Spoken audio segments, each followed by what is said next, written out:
We're going to turn our attention now to something a little bit different. We do this once every few weeks, a few months here on Overtime. We bring in Jeff Joseph, the managing editor of Luckbox Magazine, to talk about what's happening in politics. The last time we did this was the first week of November, I believe, when we were looking at, being a year out from the presidential election. Things have obviously changed in recent weeks. Some people have left the field for the Republican Party. Some people have joined the field for the Democratic Party. The election is on November 5th, so it's still a good ways away. But, Jeff, we just got through the Iowa caucus. We have the New Hampshire primary ahead of us. We had some wonky price action at the start of this week in financial markets on the heels of those Iowa caucuses. Do you think that these Republican primaries are something that actually matters for financial markets here today? Or are these just a little, tease? We're playing footsie with what's ultimately the big kahuna. We have to wait until the presidential election in the fall for any meaningful impact on a day-to-day basis. Good question to kick off with. But first, Ilya, hi, I haven't seen you in a while, so Happy New Year to you. And thanks for having me back on. In fact, I'm going to plug something too. New Luckbox out today. So if you don't have it, your free subscription is at getluckbox.com, and it features a column by both of you. So, Chris, you're talking about your two forecasting futures ideas, the Japanese yen and the bond. Boy, what a coincidence. And then, of course, Ilya, you're talking about macro moves in 2024. So this is our annual prediction issue, our fourth annual issue, and you can pick it up at getluckbox.com, and it's free. But let's go back to your question, because that's really the key question, which is basically, does it matter right now? I mean, do the primaries matter? And this far out, with November quite a ways out at this point, we didn't see any real meaningful correlation between the results in Iowa and what that implies, which is a pretty breezy win for Trump on the way to the nomination. Any real correlation between that and the broader markets? I think it's way too early for politics to have much of an influence on where the markets are. That optionality is going to increase, of course, as we get through the summer and we get into the October surprise period, where both political parties will be sitting back on some ammunition to pull out of their playbook to try to influence voting trends. But it's really early at this point. And I think that's what the markets are telling us. In fact, Ryan, if you can take us to the predicted markets, and those are the prediction markets, right, over at predicted.org. Those are legal prediction markets that allow you to bet on political outcomes. And looking right at those markets, if you go into who is the Republican nominee going to be, you can see overwhelmingly Trump is favored at 87% right now. If you looked 2 weeks ago, Ron DeSantis was in the teens, and so was Nikki Haley. But after a pretty resounding defeat in Iowa, those numbers have moved materially, and now Trump's approaching 90%. And I know one of your questions, Chris, because we talked about this before, is, well, 90%, why isn't it 100? And that's because of the uncertainty that's still out there for prediction markets. Plus a lot of prediction market traders, and they are traders, because you can buy and sell these markets at any given point. They're liquid. So you don't have to hold it to the outcome, right? In a prediction market, there are binary options. They trade between 0 cents and $1. When you have when a market resolves itself on a binary question, yes or no, or a winner or loser, it either closes at 0 or it closes at $1. So whatever you buy in between that is a trading opportunity. So it's too early for this to be trading in the high 90s, because there's a lot that can happen, obviously, between now and November. But that gives you an idea what the Republican market looks like. If we go over to the Democratic nominee market, that's where you clearly have a little bit more of an opportunity. Oh, I'm sorry, we're back. Trump is the gift that keeps on giving here. We're back in the Democratic presidential nomination market. Here, Biden is trading at 83 cents. And by the way, this is much higher than it was about a month ago. I'm active in this market because I feel that if there's one strong bet to place, it's that Biden will not be the nominee. I have a rationale for that we can discuss. But Biden has moved higher in recent weeks. because Gavin Newsom was trading in the low 20s only about a month ago. So it tells you that support, or let's say probability, seem to be firming up around Biden as the likely nominee, and that reflects the current prices. In short, when you look at political prediction markets and you look at prediction markets in general, that binary pricing of $0 to $1 represents the probability of that outcome occurring according to those vested players in that market. So you could interpret this as saying the prediction markets, people who have skin in the game because they're betting real money here, feel there's an 83% probability that Biden will end up with the nomination. So there's, one takeaway that I have from this up front is I keep reading these columns and, seeing in these interviews, what are people saying abroad? What are fund managers thinking? What are hedge fund managers thinking if about a Donald Trump presidency? What does it mean for policies, for taxes? What does it mean for financial markets, right? And one of the things that have come out of Davos, the conference that's being held right now over in Switzerland, where you get, all the head honchos in finance and economics gathering together, is that most CEOs, most private sector officials think that Trump is going to win. So when you look at the polls going into Iowa, when you look at the prediction markets where they stand today, when you look at the sentiment among executives, there's clearly a consensus around the idea that Trump is going to be the Republican nominee one, and he has a pretty good shot at becoming president again, number two. Which tells me that these primaries don't really matter that much. I mean, you look at the polls right now, he's up by 20 or 30 points in New Hampshire, 30 points in South Carolina. I mean, realistically, the path to Super Tuesday may be a little bumpy, but if he gets to Super Tuesday with a resounding lead still, the primary's over in March. And then this as a potential catalyst to influence markets over the course of the year is probably diminished because people already have it priced into their own heads that Trump is going to be the Republican nominee. And what did we see coming out of the gate in 2016? Higher yields, a stronger dollar, stronger U.S. equity markets. That's right. Yeah. So we kind of have a playbook to what to work around. Is the bigger risk for markets for politics to be an influence then if Trump isn't the nominee? Like, let's say Trump doesn't win New Hampshire. All of a sudden, the prediction markets are going to give him a lower probability of becoming president. And then all those CEOs and decision makers who are already planning this year and the next few with a Trump presidency in mind, they start to question that. Do you think that would be the bigger risk here, where you could wake up any day, Haley wins New Hampshire, Haley wins South Carolina, DeSantis wins New Hampshire? Would that pose any significant risk, or would that still just be more of a prediction market centric thing? It seems to be more prediction market centric as a short answer, but let's speak to some of the elements you just mentioned just a moment ago. One of them is nationally, if we're looking at 538 right now, you can see that in a poll that came out today, the Harris X poll and the Morning Consult poll from last week, both strong polls, highly regarded, tier one polls, both have Trump as the nominee, again, this GOP nominee, way out in front of the pack, 58%, 57% respectively. Today, the Harris poll that came out has, let's see, well, here, no, let's switch over. If we switch over to New Hampshire, which we can do, let's go over to New Hampshire. I don't think we're expecting too much of a difference there. New Hampshire, even though there's so much talk about Haley making a stake in that race and having a good showing, the softball poll that came out today has Trump up 14 in that state, and let's see, so that's a strong poll. So he looks likely to take New Hampshire away. I think so. So this seems to be baked in, and I think the market's already accepted this as a probability, to your point. But I think where the larger opportunity is to consider individual sectors. So, for example, and this is top of mind because we're researching this right now for the next issue of Luckbox, which is going to focus on the automobile and electric vehicle sector. And electric vehicles and CEOs in the last couple of weeks have articulated this.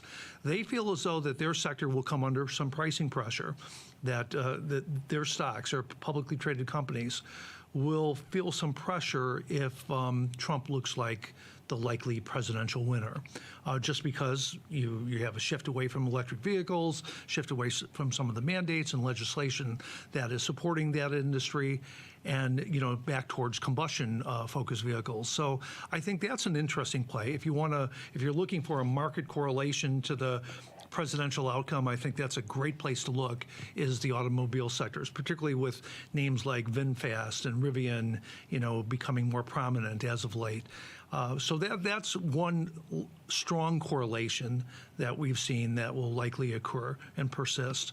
But you're giving me a trade idea off the top of the head. Like if you see that Trump's odds versus Biden move up, it's like long coal, short Rivian, short Tesla. Sure, you got. I mean coal. I mean like literally like as the entire commodity energy source, like long coal versus a basket of EV stocks. That's right. Yeah, would probably do well. There seems to be a pairs trade, and there's arbitrage trades everywhere here. I think you. Yeah, we were talking about that. Yeah, let's talk about it because you identified one in a text exchange that we had just recently, and one of them is if you look at who the likely presidential winner is, according to the prediction markets again, they have Trump on top, beating Biden by about 2-3 percentage points, which, by the way, corresponds to some polling. The major polls that came out that kind of shook up politics a couple weeks ago were Suffolk, Morning Consult, and USA Today. 3 polls in 1 week had Trump out in front of Biden by 4 to 5 points, including in the 6 swing states. So that was a big deal. That caused David Axelrod, David Ignatius, and a lot of other talking heads on the Democratic side to start second-guessing Biden as the candidate. But today was good news for Biden. A poll that came out today was the Ipsos YouGov poll. That's also a Tier 1 poll, and that had Biden on top by 2 percentage points. So maybe the electorate got a little bit shook up in response to the absolute trouncing that Trump had over his Republican opponents in Iowa. And maybe that's bringing a little bit more awareness as to the probability of a Trump presidency. And maybe that firmed up some voting trends behind Biden in recent days. But the polls are tight. They're between 1% and 2%. They're within the margin of error right now, and it's early, right? We've got a lot of opportunity for things to play out. But this assumes Trump is the winner, and this is your market, so I'm going to let you talk through this, but I'll bring up the other one. If you look at which party is going to win the presidency, the prediction markets have it flipped the other way. They say the Democrats are going to win, but Trump is going to win. So 2 of those outcomes can't occur. So you identified this arbitrage play, so speak to it. Yeah, I mean, I think it first off, regarding the polls, having worked on numerous campaigns, I can tell you that you don't take any polls serious until after Labor Day, because the campaigns don't take the polls all that seriously until after Labor Day. That's fair. So in terms of seeing a poll come out or a caucus result come out and a reaction in the market, I would, based on my own personal experience, I would not assume any sort of causation is correlation or correlation is causation type of situation. Wait until the fall. When kids go back to school, that's when these things really have an imprint. But right now, Jeff, there's something that needs to be reconciled here. How can the same pool of traders think that Donald Trump's going to be the president and that a Democrat's going to take the White House? Right. It almost speaks to the idea that you have, which you've articulated, which is you're probably not going to see a Donald Trump-Joe Biden matchup. That's the only way that's happened. The market's saying if things were to happen today, Biden-Trump would be the presidential matchup and Trump is more likely to win. But we don't necessarily see that being the case because we see a Democrat taking the White House come the fall. So then the matchup can't be Trump-Biden. So there has to be opportunity then somewhere in between there. You're either shorting the Democrat odds of taking back the White House or you're getting long other Republicans for being the nominee. And that brings the Democrats are being the nominee, right? And that's where the opportunity lies here, because you don't want to get long like the Donald Trump contract at 89 cents when there's so much downside there. Because what are you going to squeeze 11 cents out of the market this far out with all these caucuses primaries to go? So it's not necessarily looking at Biden and Trump in this race. If you're looking at prediction markets, the opportunities are with the other candidates around the margins. Right, and that sets up a trade that I'll mention to you. I'm active in these markets. I trade them regularly. Have for 2 general election cycles now, and now this is our season. Things start picking up again, and I can also speak to having successful outcomes annually in prediction markets. So it's kind of my little world right here. So I'll talk about the trade that excites me the most, and I've had this. I've been on this for at least 7 or 8 months already, and that is Biden as a no. And by that I mean right here you can see if you buy no on Biden at 58 cents, and so in other words, there's an inverse. If Biden is a yes at 43 cents, he's a no at 58 cents. That means you buy it at 58, and if he doesn't become the president, you make the difference up to $1. So considering where we are, that annualizes almost at 100% return, pretty close to that between now and November. And I think that's attractive trade, and the reason for that trade is, there's four primary reasons. There's the age and health uncertainty. There's a possibility of a black swan over the next 10 months, the most likely of which would be something like a terrorist attack on U.S. soil that is attributed to weakness in the border that makes a Biden candidacy look like a very negative, that causes him to step aside. There's also the House Oversight Committee's investigations that might pick up steam. They might not turn up anything, but that might create some vulnerabilities for them. And then the fourth reason is if the polls continue to shift in the manner that the early trends suggest, and that is predominantly that, and you've seen this written to frequently, is that the Black American, the Hispanic, and the youth votes are tilting away from Biden towards Trump. If all those numbers, as you say, are still, if those trends are still appearing after Labor Day, you're going to get internal pressure at the convention to come up with a new nominee. So Biden as a no has been my strongest bet for a long time. The prices have slipped away from me in recent weeks, but I'm way out in front of that one because I bought it at a pretty attractive price, and I still think it's a real attractive play. There's a lot of reasons as to how Biden would not end up to be the nominee, and one of them is Gavin Newsom, right?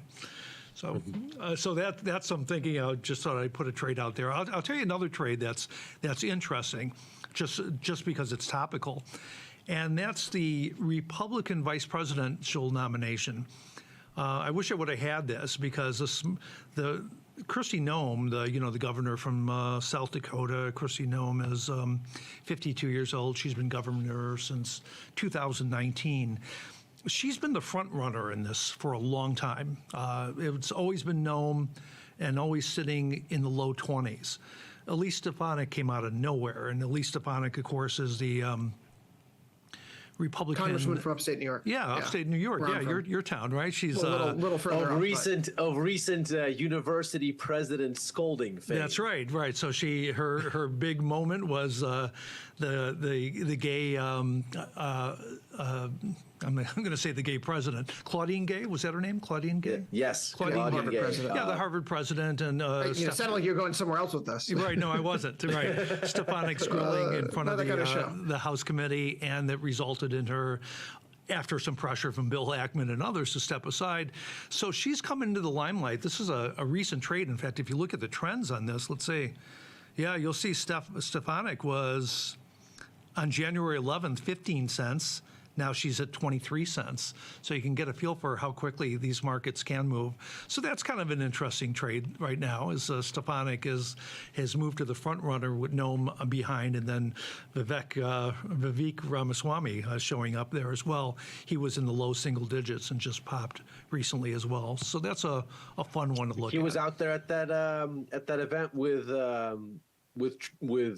Donald Trump, perhaps angling for the job already. Yeah, Trump and Stefanik were both in New Hampshire. I'll take whatever you got, right? Yeah. Jeff, it's obviously very interesting. We're in between the Iowa caucus and the New Hampshire primary. Whether or not it impacts markets initially in the upfront is another story unto itself. Maybe after Super Tuesday and he becomes the nominee. There's also, of course, lingering legal risk here, whether you think it's a witch hunt or the guy belongs to prison. That's not really our place to discuss either of those. The point is that this is where the markets are priced right now. There may be opportunity within that pricing. You have to look at it dispassionately, period, end of story. The goal, of course, is to make money at the end of the day, not to cater to our own egos. But with that, I mean, we are well past being out of time here on Overtime. We're beginning to leak into macro money, Ilya, so I do apologize for that. No worries. We'll have Dylan Radigan back on Monday with us here on Overtime, which is on Tasty Live every Monday through Thursday, 4:30 Eastern, 3:30 Central.